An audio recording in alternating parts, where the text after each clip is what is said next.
Fight Night on DAZN, brought to you by that prize guy.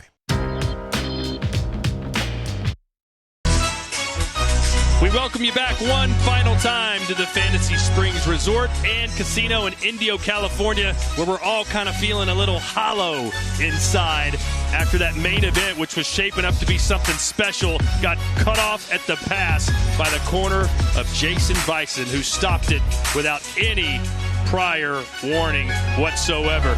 And here's how it happened. Sergio, the referee wasn't asking questions like, are you okay? They weren't coming to his corner concerned about him. There was nothing that made us think that this fight was about to be stopped in any way, shape, or form. Thomas Taylor, the referee, was nowhere near that clinch, that fight, that combination, because there was nothing to be concerned about. He was just as surprised as everyone else. Incredible.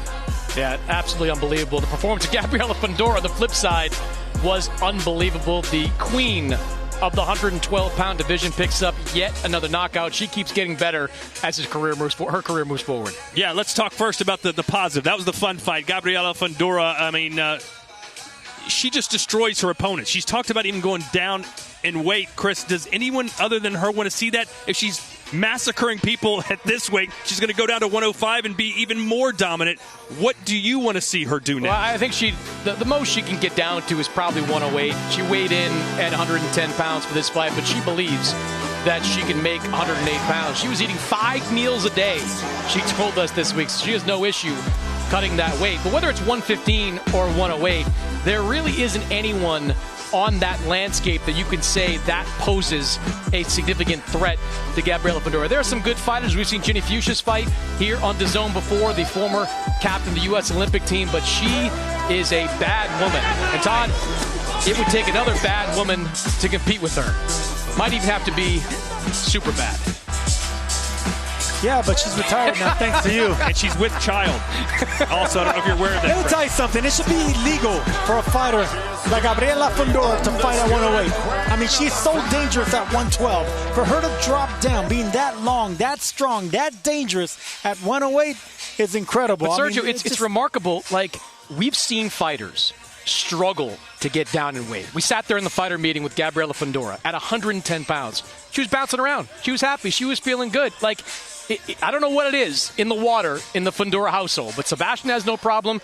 Gabriela has no problem. And pretty soon, Fabiola is not going to have any problem. 11 years old, and she's coming too. There's just something about these Fundoras that makes the weight just slide off them. Is it going to be a case where she's talking about she can't put weight on, so she can't go up in weight? Floyd Mayweather would fight at 154 but only weigh 149, 150 pounds. Do you want to say, hey, Gabriela, you don't have to weigh 115 to fight at 115? You don't, but at the same time, you can't name somebody there that's worth going up for, like that big fight. Like if she could make 118 pounds, there might be some interesting fights there in the future, but that's way in the future. 115 is an anonymous division. 108 is an anonymous division. There just isn't a name out there for Gabriela Fundora to test her talents against. She just needs to put on 50 pounds and fight Claressa Shields, and we'll be done with it, no problem. Right? All right, let's talk about the main event now. Oscar Collazo had some real, I don't want to say sketchy moments, but some nervous moments against Jayson Vayson. Hit him with a body shot, and even his corner said, man, that hurt Pupilo. Well, there was more than shaky moments. I mean, this was a man determined to win the unified championship of the world in Jayson Vayson. He was throwing the right shots. A bigger puncher coming down in weight, taking it to the smaller champion, rocking him with some straight shots, straight right hands, going downstairs to the body, basically punching in between the shots, making it difficult for Collazo to get any combination started, getting any kind of momentum started. And just when Collazo did get something started, it was shots like that, body shots that will stop the onslaught of Collazo coming forward.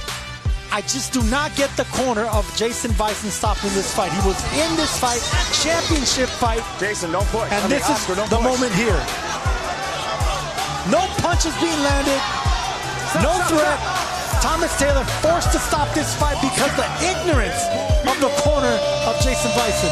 I'm told that all 3 judges had it 59-54 I just want to say how big this moment is for Collazo. Not that it matters. Not that it matters. The corner can't possibly know that.